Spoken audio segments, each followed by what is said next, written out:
제가 오늘 그 군성교회 모임 마치고 오면서 같이 차 타고 오시는 분이랑 말을 많이 해서 보기 마련입니다. 오늘 성경 본문은 읽으셨던 내용은 좀 해석하기가 어려운 본문 중에 한 부분입니다. 이 마태복음 13장을 읽을 때에 하나의 어떤 역사적인 관점으로만 본다면은 이 예언은 AD 70년경에 예루살렘이 로마에 의해 멸망되는 그런 어떤 역사적 상황에서 이해하는 하나의 어떤 그런 어떤 부분으로 국한될 수 있고요. 만약에 이것을 좀 더 광범위하게 그렇게 해석을 하게 된다면은 좀 종말에 우리가 가져야 될 태도에 대해서 이야기를 할 수 있는 그런 본문이 됩니다. 하지만 이 두 가지 관점을 너무 한쪽에 치우쳐서 성경을 보다 보면은 해석상의 어려움이 있습니다. 그래서 오늘은 이 본문을 좀 두 가지 관점을 같이 이해하면서 살펴보는 것이 타당하리라고 봅니다. 무엇보다 이제 중요한 것은요, 주님께서 말씀하신 종말의 때와 시에 대해서 우리가 이해할 때에 이 종말을 두려움이나 아니면 도피적인 어떤 현실적인 어떤 회의주의자가 되기 위해서 주님께서 종말에 대해서 말씀하시지 않았다는 겁니다. 사실 이 종말에 대한 이야기는 우리에게 두려움을 주기보다는 우리가 지금 이 시대에 살아갈 때 깨어 있어야 함을 말해주고 계신다는 거죠. 여러분, 교통사고가 일어나면은요, 그 교통사고가 일어나는 그 순간에는 피할 수가 없습니다. 종말도 그와 같이 임한다고 합니다. 그것을 성경에서는 도적같이 임한다고 했는데, 도적같이 임한다고 하니까 천천히 담 넘어오고 이게 아니라 교통사고가 나면은 그 순간에는 피할 수가 없잖아요. 종말도 이렇게 우리에게 예상할 수 없는 순간에 온다는 것이죠. 그러므로 이 종말은 미래의 시간이 아니라 현재의 시간에 있다는 겁니다. 그 종말이 닥치는 그 순간에는 우리는 대체할 수 없다는 거죠. 그래서 일상의 삶에서 날마다 깨어있는 사람, 날마다 주의하는 자, 그리고 말씀을 통해서 성실하게 살아가는 자, 또 여러 가지의 환경과 상황 속에서도 하나님의 말씀을 의지해서 인내해서 살아가는 자들에게는 종말이 두려움의 어떠한 것이 아니라 다시금 하나님께서 회복하시는 새로운 새하늘과 새 땅의 임재이며 온전한 위로를 누리는 은혜의 시간이 되는 거죠. 그러므로 성도는 종말을 두려워하는 것이 아니라 날마다 일상의 삶에서 이 종말론적인 신앙을 견지하고 하루하루 성실하게, 하루하루 감사하게 날마다 하나님과 깨어서 동행하는 삶을 살아가는 것, 이것이 우리의 신앙의 참된 태도입니다. 성경에서 말하는 의라는 것은 도덕적인 의, 행동에 대한 의를 말하고 있지 않습니다. 성경에서 말하는 의는 다름이 아니라 끊임없이 하나님만 바라보는 삶을 의라고 합니다. 이게 뭔지라는 거죠.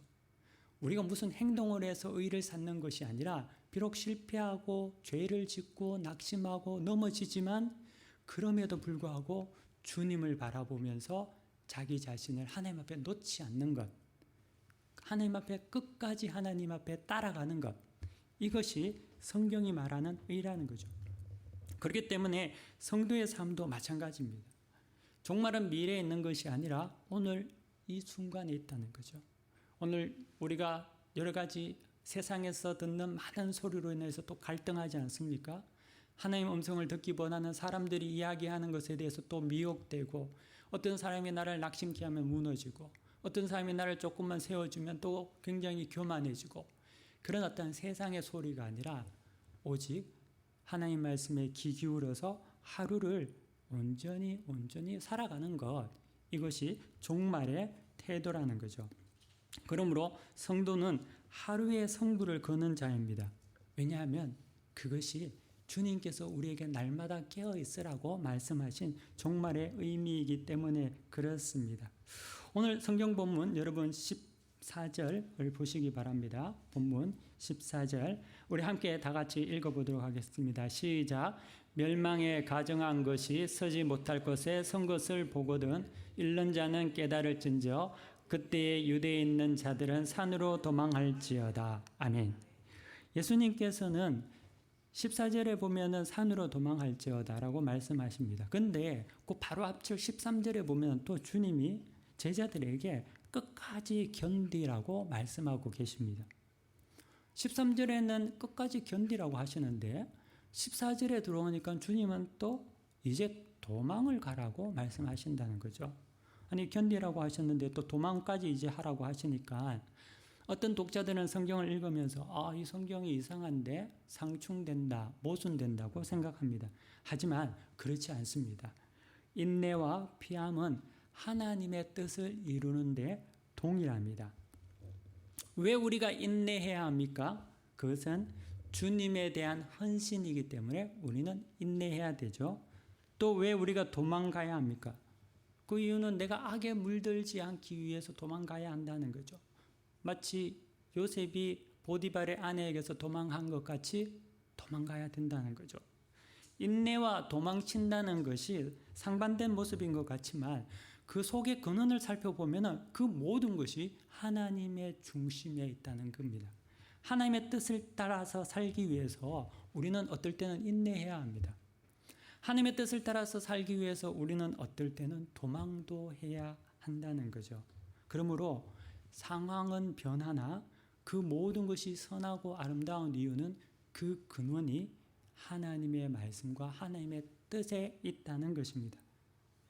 우리가 왜 날마다 하나님의 임재 속에서 깨어 있어야 되냐, 성령과 동행해야 되냐, 왜 그러냐면 만약에 성령과 동행하지 않으면 내 뜻이 하나님의 뜻이고 하나님의 뜻이 내 뜻과 같이 느껴진다는 거죠.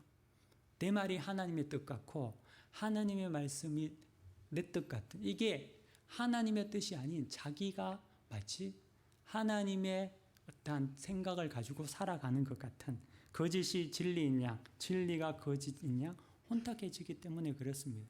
그래서 우리는 성도는 날마다 하나님 앞에서 깨어 있어야 되고요. 말씀을 통해서 자신을 봐야 하고 또 성령의 감동을 통하여서 내 자신을 늘 날마다 돌이켜 봐야 한다는 거죠. 자, 그러면 주님은 오늘 본문을 통해서 보듯이 우리 보고 도망치라고 했습니다. 그러면 언제 도망을 가야 하느냐? 그때는 멸망에 가정한 것이 서지 못할 곳에 선 것을 보거든 도망치라고 주님께서 말씀하십니다. 역사적으로 볼 때 이것은 AD 70년에 예루살렘 멸망에 대한 예언한 것을 나타내기도 합니다. 예루살렘이 멸망할 때 로마에 의해서 완전히 그곳이 멸망되었고 또 성전 안에 로마인들이 들어가서 그것을 이방인들이 짓밟고 부수고 그렇게 했습니다. 그래서 이것이 멸망에 가정한 것이 서지 못할 곳에 선다라고 이해할 수 있다는 거죠. 또한 주님은 종말에 대해서 이야기하면서 이것이 단지 하나의 어떤 역사적인 어떤 사건으로 의미로서 우리가 이해할 필요는 없다는 거죠. 그런 어떤 사건에 대해서도 우리가 이해하겠지만 한편으로 좀 더 나아간다면은 멸망에 가정한 것이 서지 못할 곳에 서는 것이 무슨 의미인가? 이것을 우리가 오늘 말씀을 통해서 생각해 볼 필요가 있습니다. 지금은요, 포스트 모더니즘이라고 하는 시대에서 우리는 살아갑니다. 이 포스트 모더니즘의 이 특징 중에 가장 중요한 특징이 상대주의라는 것입니다. 이 상대주의 안에서는 소위 말하는 보편적인 가치를 인정하지 않습니다. 이때까지 전통적으로 우리가 믿어왔던 그러한 어떤 가치관들이 상대적으로 이해되기 때문에 어느 하나도 이것이 옳다, 저것이 틀리다라고 말할 수 없는 시대가 지금 이 시대라는 거죠.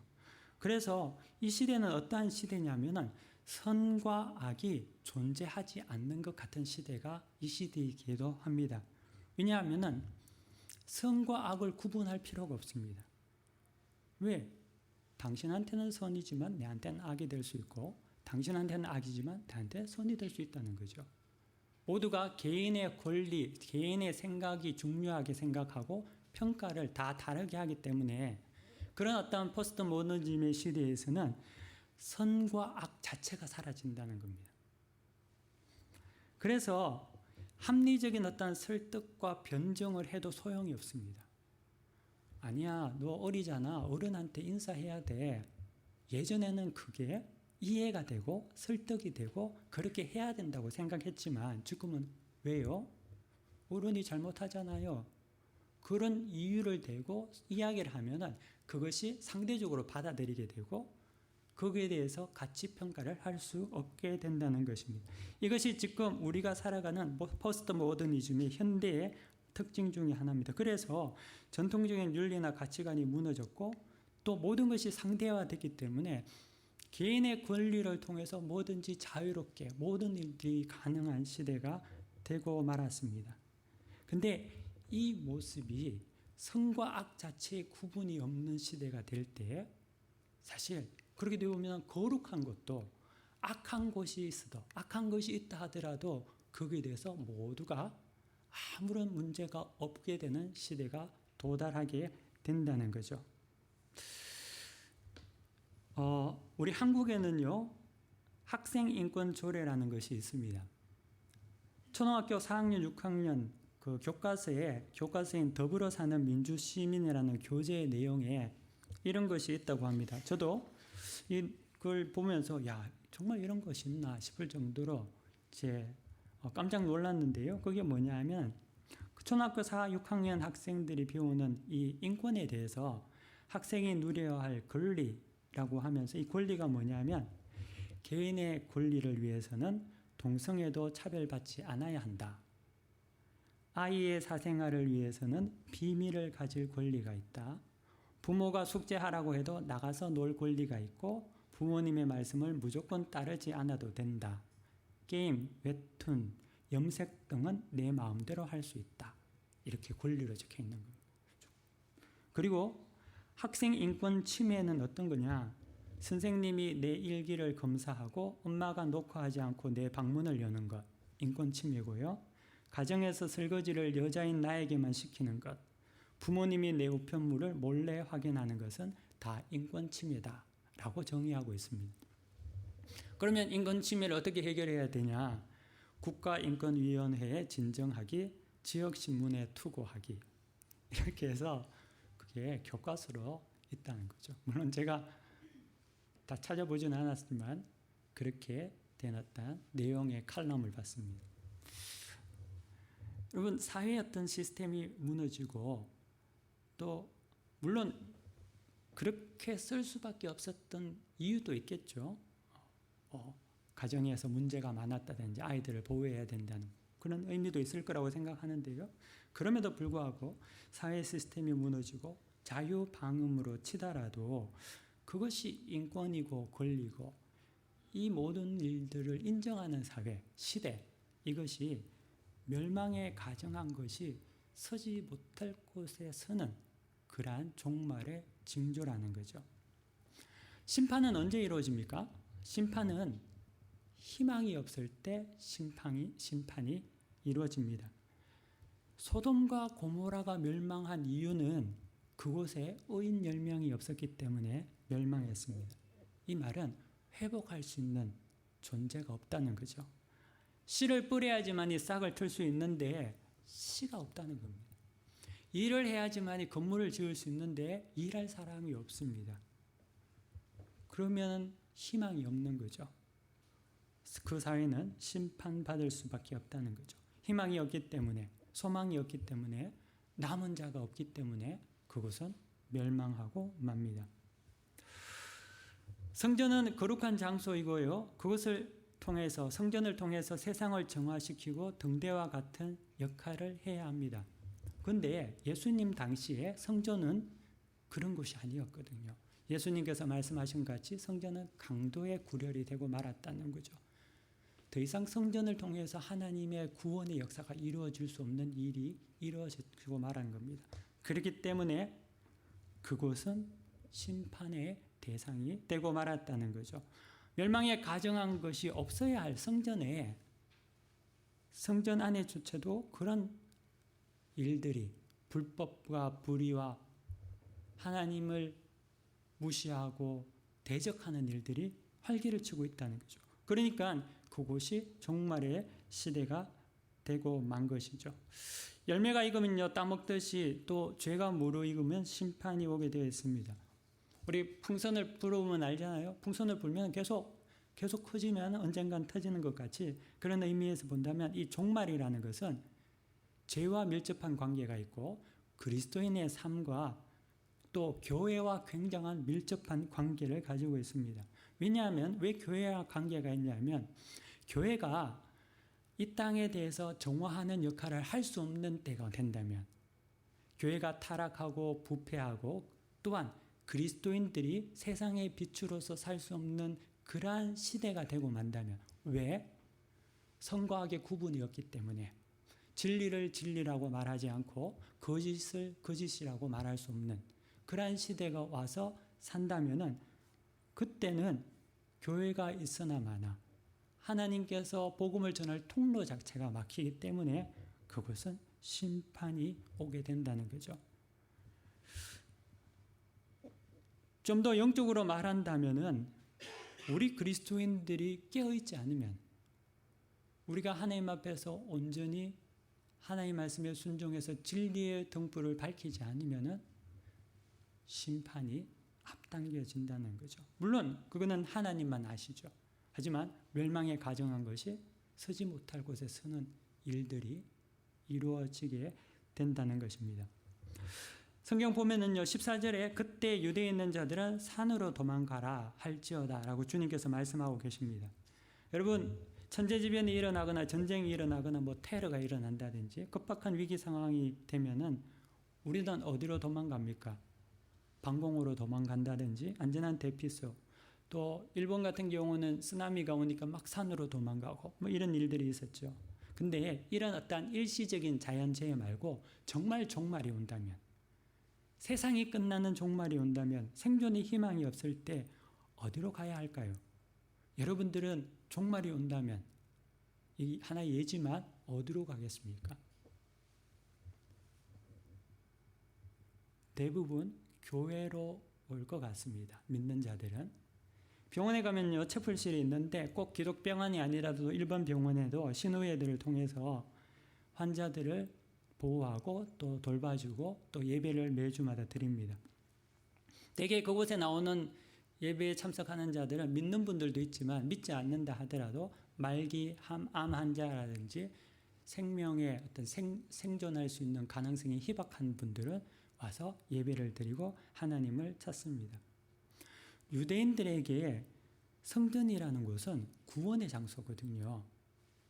마지막 순간에 부르짖는 곳, 가는 곳이 성전입니다. 근데 주님이 예루살렘 성전으로 가라고 하지 않고 산으로 도망가라고 한다는데 우리가 주의해 볼 필요가 있다는 거죠. 아니 하나님이 계신 예루살렘 성전에 와야지 주님은 산으로 도망가라고 합니다. 1992년 10월 28일 날 다미성교회라는 그런 어떤 종말론자들이 모여서 그때 예수님이 재림한다고 해서 사람들이 그 12월 28일 밤에 다 어디 갔냐 하면은 교회로 갔어요. 그 교회에서 모여서 예수님의 재림을 기다렸죠. 주님은 당연하게 안 왔죠. 그런 것 같이 사실 교회 성전이면 그곳으로 가야 될 것 같은데 종말의 시기에 주님은 성전이 아니라 산으로 가라고 합니다. 왜?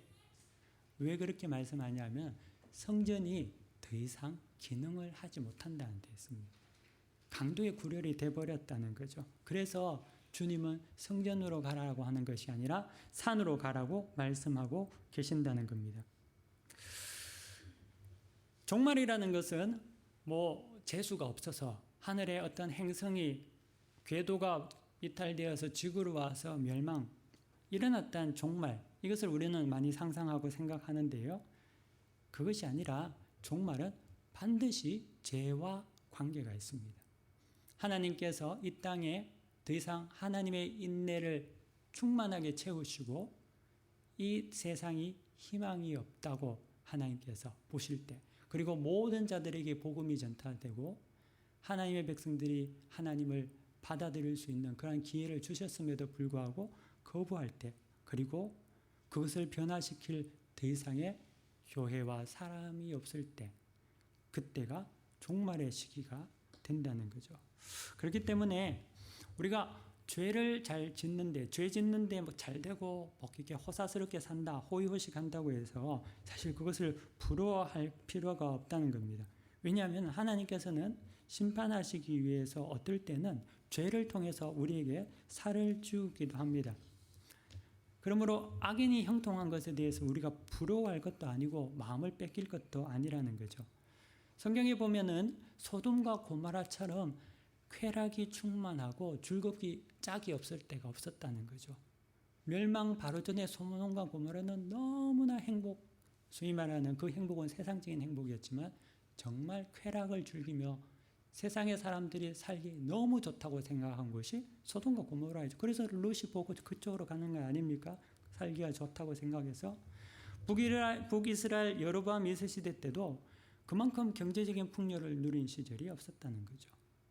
또 나사로는 부자의 집 앞에서 개가 헌대를 하는데 부자는 호의호식하면서 하루 걸러 하루 잔치와 연회를 베풀며 즐겁게 살았습니다.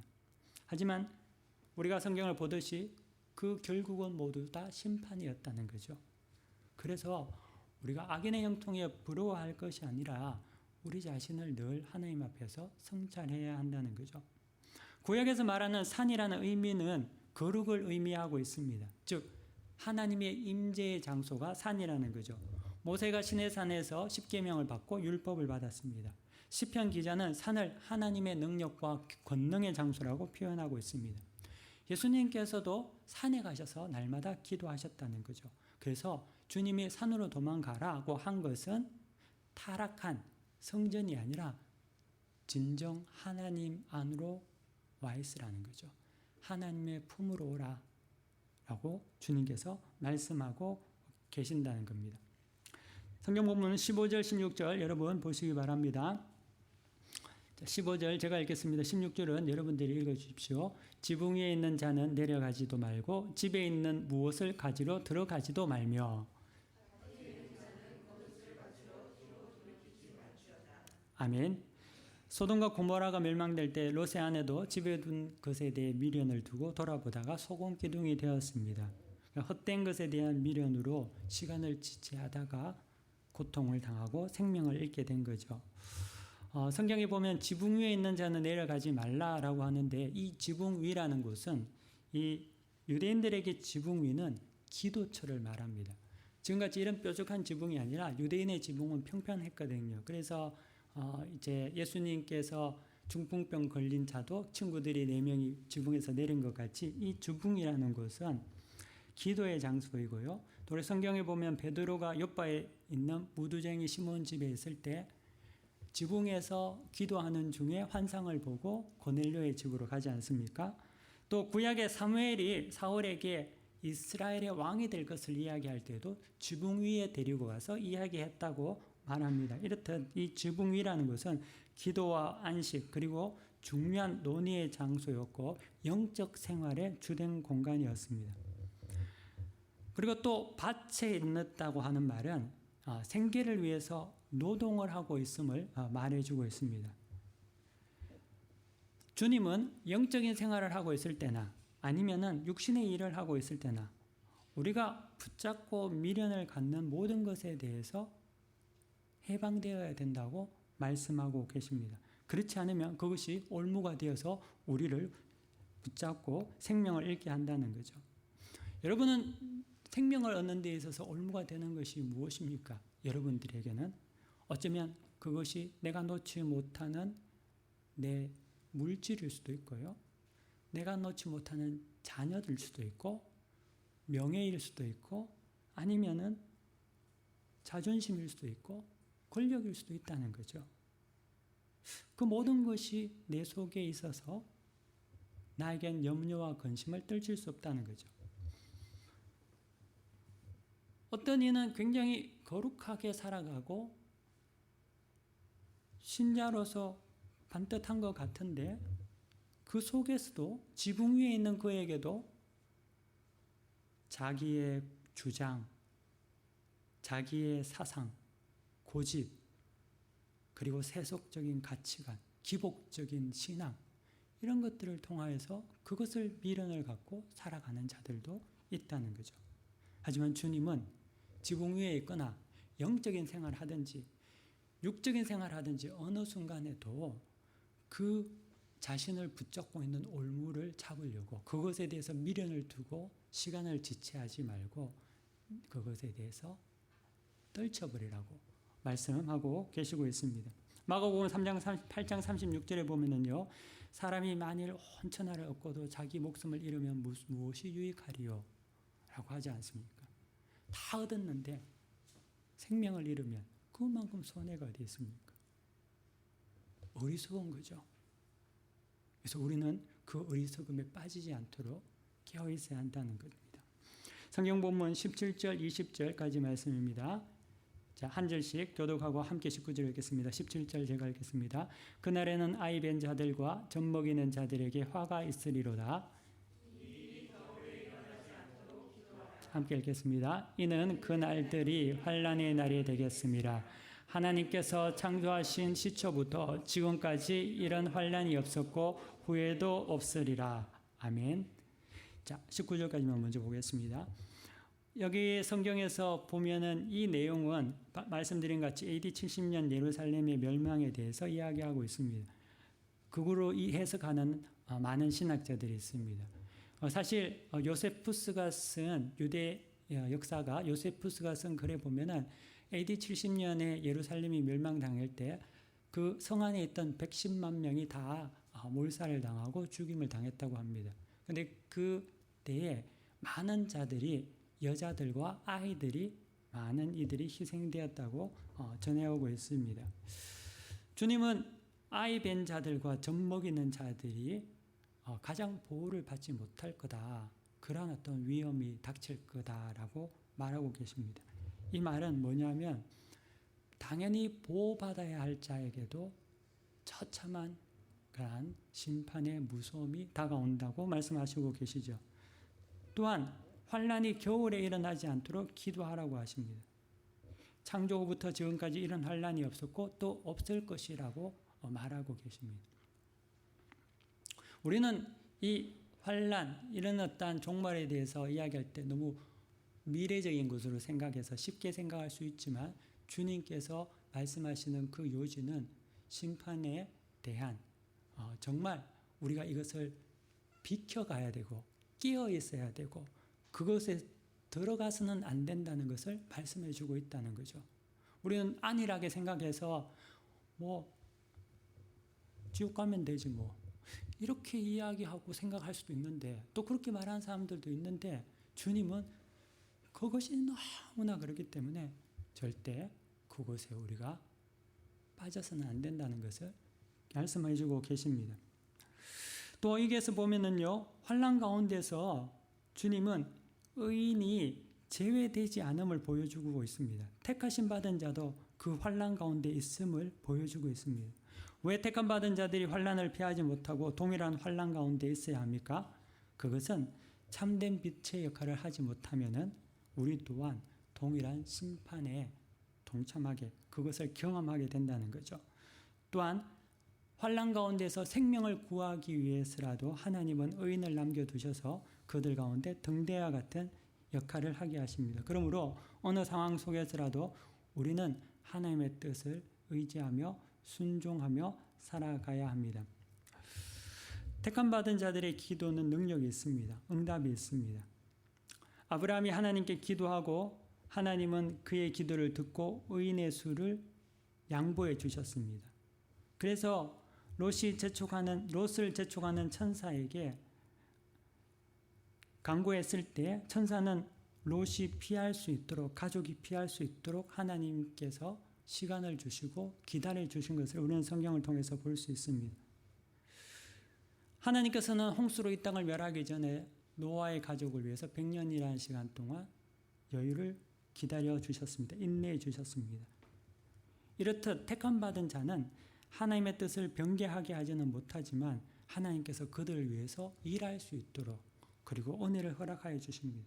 그래서 우리가 누리는 은혜와 이 모든 것을 우리가 하나님께서 우리를 통하여서 키펄슨과 같이 사용하신다는 것을 알고 우리 믿음의 성도들은 하나님 앞에서 더욱더 참된 빛의 역할로서 종말의 시대를 살아가야 한다는 거죠.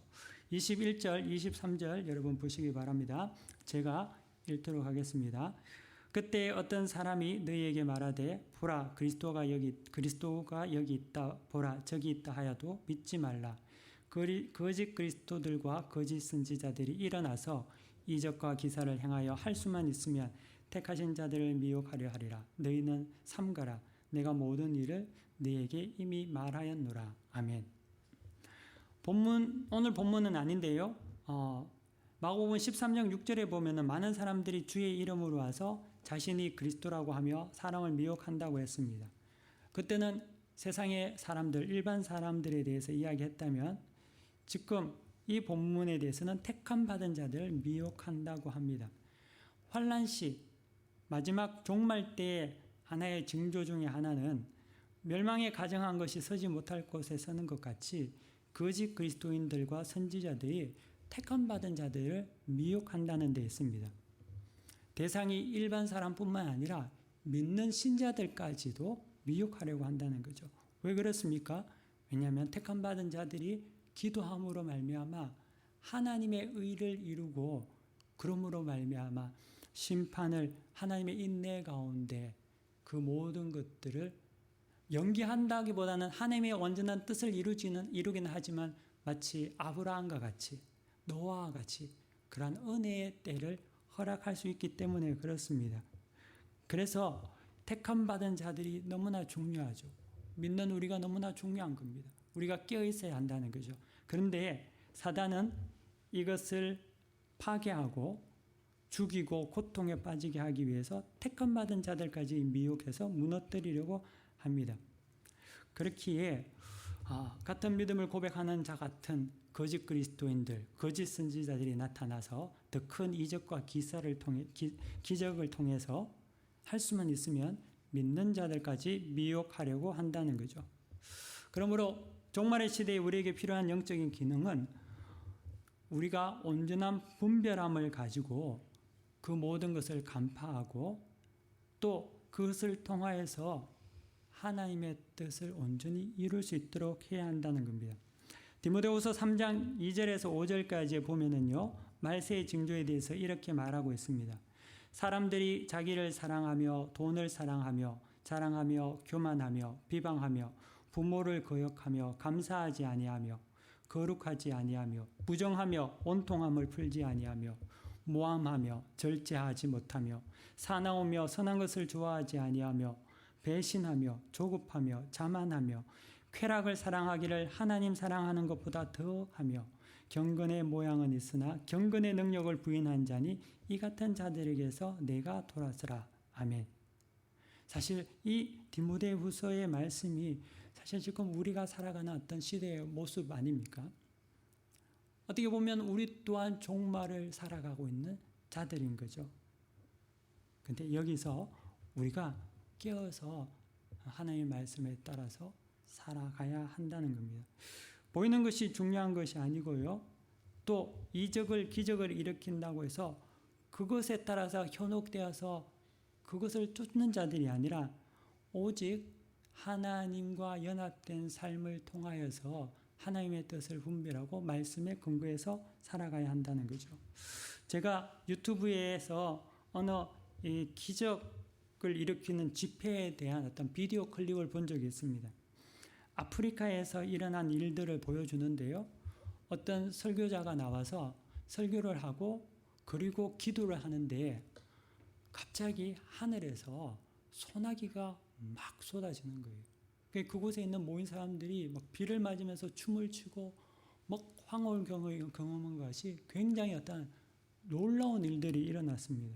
그런데 그 놀라운 기적과 이적을 일으켰는데 그것이 가짜인 이유는 그로 통하여서 하나님과 연합하는 것이 아니라 사람을 숭배하게 되고 그 사람을 따라가게 되었다는 거예요. 그건 가짜인 거죠. 이적과 기적은 아무것도 아니죠. 그것은 사단도 할 수 있습니다. 하나님만 할 수 있는 것이 아닙니다. 하지만 사단이 할 수 없는 것이 하나 있습니다. 사단이 할 수 없는 것, 마귀가 할 수 없는 단 하나는 하나님을 경배할 수 없다는 겁니다. 우리도 마찬가지죠. 하나님과 더욱더 온전하게 연합하고 하나님의 말씀의 뜻대로 살아가는 것, 그 안에 있다면 우리는 절대로 실패하지 않고 깨어 있다는 거죠. 무슨 기적이 일어나고 어떠한 종말의 사건이 일어난다 하더라도 그것으로 인해서 두려워하는 것이 아니라 깨어 있어서 하나님과 연합함으로 말미암아 하나님의 뜻을 분별하여 사람들에게 나누고 그를 통하여서 이 땅에 하나님께서 우리에게 보내신 소명들 온전히 이루어 나가야 될 줄 믿습니다. 어떤 사람도 어떤 대상도 어떤 우상도 끼어들지 않도록 오직 하나님 중심의 신앙을 여러분들이 견지하시기를 간절히 축원합니다. 기도하겠습니다.